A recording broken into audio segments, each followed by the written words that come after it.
Hey guys, welcome back to my channel. Today I am super excited because I will be talking about my updated movie ticket collection since March, so that's a few months. I have 5 new movies to talk about, and on top of that, I will be drinking my current favorite tea right now. I am a teaholic. I do think I prefer tea over coffee, so I like to combine my two favorites right now, movies and tea. And yeah, grab a cup of tea yourself and we'll talk about movies. So, before I start getting going with all my movies and start yapping about each one, I wanted to mention my tea right now that I love. This isn't a sponsor, it's just me being a teaaholic and loving tea. So, currently I am drinking the People's Green Tea Daily Green Tea. It is from China and it's unbleached tea bags. So, if you're a loose leaf tea person, snob, I'm sorry, it is bagged. But I think it's one of the better tea bagged green teas. It's definitely my favorite green tea right now. I think you can get it at any kind of grocery store. It's not hard to find. Definitely recommend though. It's super good, and I drink it black. But if you do want to add honey or sugar, definitely can do that. It's very soothing and earthy. So yeah, that's my tea that I'm drinking right now. So the first movie I want to talk about with you guys, I'm gonna go chronological order with when I saw the movies in theaters. So the first one I saw was Logan. Oh my goodness, so good. Highly recommend. It is arguably the best superhero movie out there right now, which is saying a lot since there's been so many superhero movies now. And oh my goodness, it was just definitely the best X-Men movie. I went in blind. I did not know it was R-rated, and I just kind of went in thinking, "Oh, X-Men, like yay." Wow, like definitely go see with open mind and everything. I thought that was a better way to see it because it's better shock value, but it's really intense and dark. I will like warn you if you are going to go see it with small children. I don't recommend that. It is R, but it is. There are multiple levels of darkness, to be honest. It took me and my friends a couple of days to really unpack everything. It's very emotional, but it's so worth it. It's so good. I can't recommend it enough. I think the storyline was probably one of the best I've seen yet for X-Men and one of the superhero movies. And I mean, I love X-Men, Wolverine, and so it was just nice to see the same actors, new actors. I think it's just an awesome movie all around, and hopefully they will continue with the storyline. I think it's interesting. So yeah, very good. I promise with all these movies I'm talking about, I won't spoil it, so it's kind of vague, but yeah, I thoroughly enjoyed Logan, and just know it's very dark and you might want to bring tissues. So, conclusion on Logan, I'd give it a 10 out of 10. I initially think I would have given it a 9 out of 10, mostly because when you get out of the theater, you're just so like woed by the movie that you kind of have to give it some time. And I think like 48 hours after watching the movie, you kind of unpacked all the levels the story unfolded, and that kind of factor and that kind of experience you get out of that movie, I think makes it a 10 out of 10. It really hits you as a viewer, and I just think it's such an amazing, well done story. As dark as it is, it was super good. So yeah, Logan, awesome. Definitely need to see, but go in with tissues and knowing that it is very dark for a movie, let alone an X-Men superhero movie. So my next movie is probably my favorite out of the 5 movies I'm going to talk about today, and that is Beauty and the Beast. I will admit I am a huge Disney fan. I'm not sorry for it. So Beauty and the Beast was a big thing for me to see. I was very excited, and my boyfriend was a very good sport to go with me. And oh my goodness, so good. I think what made it awesome was that they hit the expectations of fans like me, obviously, who have seen the original, love it. Belle's my favorite Disney princess. So that was really important to hit all those expectations because that can fall flat, especially with such an old story, and everyone loves it. That is a huge thing. So I think they really hit the expectations with the storyline they followed, the big important music scores they incorporated, which was great. But then they went farther than that and not following, filling in the gaps and little missing pieces and the old storyline. So that allowed the movie team like directors, producers, screenplay to really get to do more and some more fun things on their own to create their own piece with this movie. And then it helped the fans really, be satisfied with all of those questions they had from the first movie, which I'm sure you've all heard from the reviews. But the way they did it was so thoughtful. Clearly, on the team, there were people who were big fans of Beauty and the Beast and loved it. So the way they approached it was so nice, and that's what I think made me feel so happy about it, besides just being a Disney movie. I definitely give it a 9.5 out of 10. The reason why I don't give it a 10 is they don't ever address that the prince's name is Adam.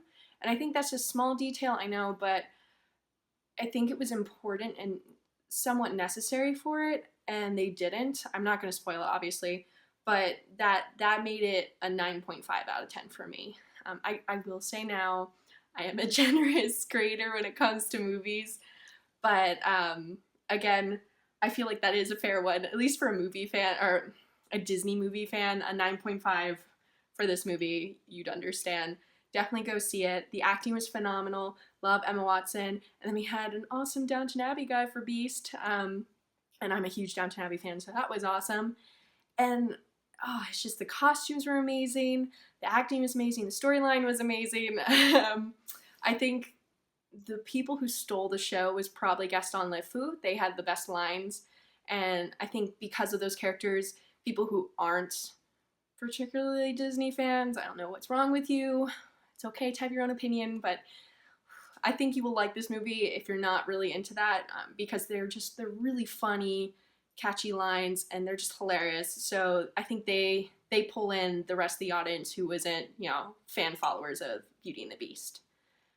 So yeah, I think that kind of covers it for Beauty and the Beast. Again, it's kind of vague. I don't want to spoil it, even though that's a pretty old story. Everyone kind of knows Beauty and the Beast. But yeah, super good. I can't recommend it enough.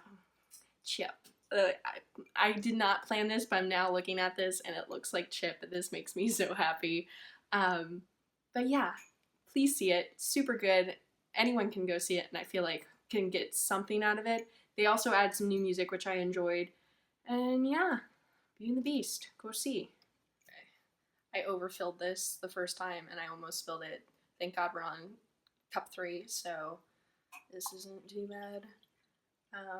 If you're wondering where my teapot is, it's from Perfect Providence, which is a small, little, cute store in Greenwich, which is where I'm from. It's glass, but if you're looking for cute small teapots, if you're in college or in a very rough environment, I wouldn't particularly get a glass one. I got another one that's plastic from a friend, so that I prefer when I'm in college. But if you're at home or like you feel safe in your environment that nothing's gonna break, I definitely recommend getting a little cute glass teapot. It's just fun to have. And if you're a oh my goodness, for any of you who are just like watching my teacup about to spill all over me, I caught that one. Anyway, definitely get one. It's nice to splurge, not too expensive. Yeah. Anyway, tea. So next movie I have is Guardians of the Galaxy 2, Volume 2, excuse me. And this one, I'm a huge fan of the first one. I saw it in the theaters as well. And this one, I give it an 8 out of 10. It was good, fun. I thought the storyline kind of fell flat for me, to be honest. The music was great, which was awesome because the first one had a great soundtrack. So they kept up with that level, and that was really nice. And the lines were funny, so that saved it. But I just felt like the storyline for me just fell flat. I'm not going to tell you, but yeah, it just didn't do it for me. I did really enjoy the opening. The opening scene, I think, is one of the better ones. And Baby Groot. Who doesn't love Baby Groot? Honestly, So that was really good.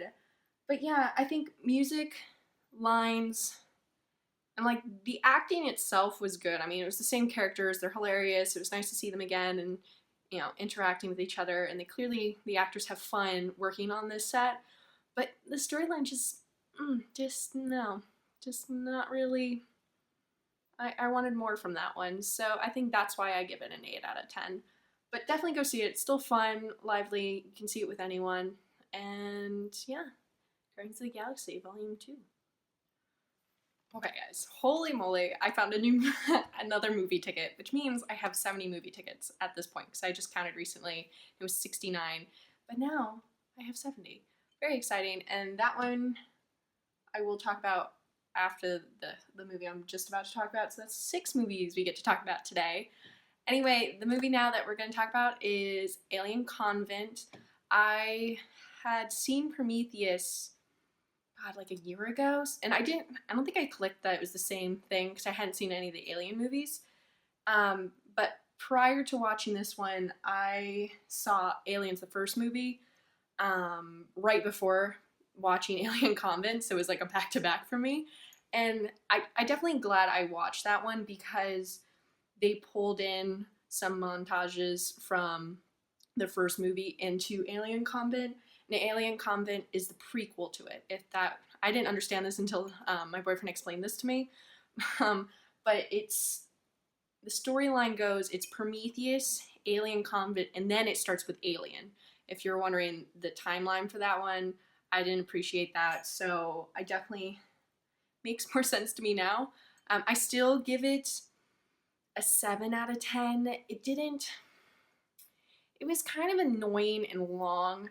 And for me, I get so frustrated. I was watching Alien prior, right? And half the time I'm like, why are you being so stupid? It's like classic horror movies. And, you know, what the hell? Like, the captain, you know, so Alien itself bugs me, and they had the same issues with the Alien Convent. So half the time with Alien Convent, I'm like, why are you being so stupid? And that just bugs me. Whether they mean to do this on purpose or not, probably they do. That just bugs me when I'm watching a movie like that, especially since I get the original ones, they're fine, But once we get to I don't know how many Alien movies they've made, but like Alien Convent, I thought they would be more smarter. More smart. I guess because it is a prequel, storyline wise, maybe they're not, but that bugged me. And the alien scenes themselves with the alien were good. So if you do love the Alien movies for that, you'll enjoy it. But some key battle scenes and stuff that I want to see, they didn't show on purpose. I get for the storyline, but I wanted to see those fight scenes, so that was frustrating. And I wanted to see why certain characters, were there and not there. And I'm not gonna again spoil, but yeah, it just fell flat. I did appreciate the certain little ties they did to the first movie. Definitely watch at least Prometheus prior. I wish I saw Prometheus again. It would make a lot more sense. So if you are curious about it, want to go see it, totally do. But know that it is very tied to the first Alien movie and Prometheus, so watch at least those two. You don't have to see all the ones, I think, to appreciate the movie. And yeah, it's long. I will admit that it is a long movie, so if you are going to the theaters for it, definitely go to the bathroom prior. Yeah, 7 out of 10. It's average, So the movie I didn't realize, I knew I watched, but I forgot about the movie ticket, is King Arthur and the Legend of the Sword. I saw it actually the day after Alien Convent. And if you don't know, I am a medieval major, and so obviously when I see King Arthur, I gotta go see it. And I gave it a 7 out of 10. Yep, it was good the first third. I thought was really good, and the style the director is known for. God, I'm forgetting his name. I'm terrible with names, by the way. Whenever I talk about movies, I will always forget actors' names and directors. It's how it goes. Hopefully I'll just put it in the bottom. It's Richie Kid. Nope, that doesn't make sense. Anyway, point is, the style of the director, I get, and he's done the Sherlock Holmes movies, and it made sense for the first third of the storyline because it wasn't so much the King Arthur legendary, tale. It was more of their character for Arthur, so it made sense. It was good. Um, but then once it got, in the middle of the section towards the end, it was getting more into the King Arthur story, and it it just didn't fit. It was too busy and it seemed too modern, and I don't know. King Arthur is such a legendary story. Whether you love medieval stuff like I do or not, everyone I feel like knows about King Arthur, and it just didn't do it for me. And so that kind of made it a 7 out of 10. It also dragged. It was, I think, longer than Alien Convent. So two long back to back movies in nights. But I just, yeah, it was long. And then once that style of the director kind of was bugging you with the King Arthur story, that with being long, it rubs you wrong. And I think my biggest issue with it, because I enjoyed the cinematography in the sense of like, God, it's frustrating. It was just a frustrating movie. I think that was my main problem with it. And on top of that, they didn't really touch upon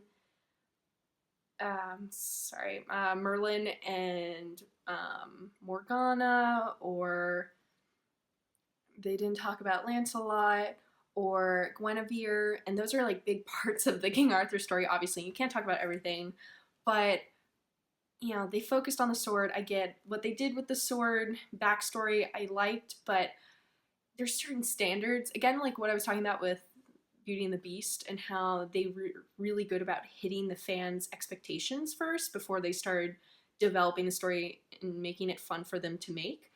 I think King Arthur didn't do a really good job with that. They were too focused on spinning the story and making it their own and making a cool movie with their own spin on it before they made sure they hit the fans' expectations of King Arthur, and that's why I think it fell flat.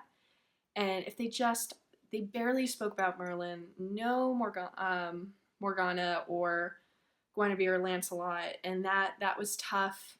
They also made Uther a good guy, Arthur's dad, and Uther's not a good guy. So that I don't know how you feel about that one.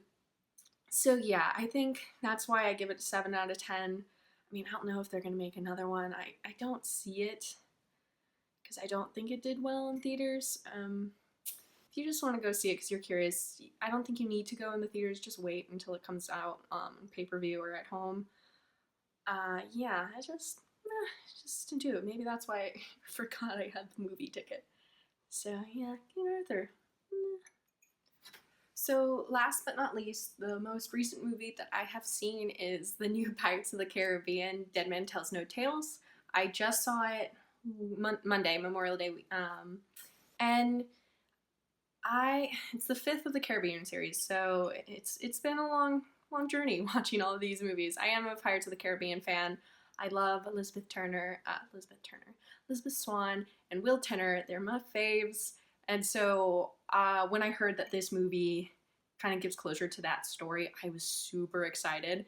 And I think overall it's a 7 out of 10. It did fall flat, and that I felt like the new characters, they rushed that development, and that bugged me. And the story was fine. I think certain scenes they dragged out, they didn't need to. Other scenes and like other characters, they were too quick about that. So that's what frustrated me. But overall, or not overall it's a 7 out of 10. But the ending scenes make it a 7.5 for me, just because I see. Well, I won't tell you who I see because I don't want to ruin it for you. But I was happy with the ending, and that's why I give it a 7.5, just because it satisfied my needs and expectations as a fan for this movie series. But again, it's definitely a kids movie. More so, I know for a fact because I went with my family. My dad hated it, but I think it's definitely for little kids and fans. You can't go, you want to be a supportive friend, you know, that's awesome. Good for you, but it's pinned for little kids and fans of the series. You can't, it's not like Beauty and the Beast where, you know, you had some characters that were funny and, you know, could drive the story for someone who wasn't particularly, you know, excited to see this or really wanted to see the story. So just, you know, if you do want to see it, be careful who you bring because it is a long movie and it could be miserable for your friends if they're not really Caribbean fans. So yeah, Pirates of the Caribbean. 7.5. 7.5 out of 10. So those are all the movies. If you've made it this far to the video, congrats, you got through all 6 movies that I talked about. Hopefully I didn't yap too long about each, but thank you for watching. If you did like this video, definitely remember to like it, and if you haven't already, please subscribe. I will be doing more videos like this for sure. I definitely will always want to talk about movies and share new teas that I'm enjoying. And yeah, if you have any comments, questions down below about the tea or movies, don't hesitate to put anything down in the comments. And yeah, thanks for watching. Bye.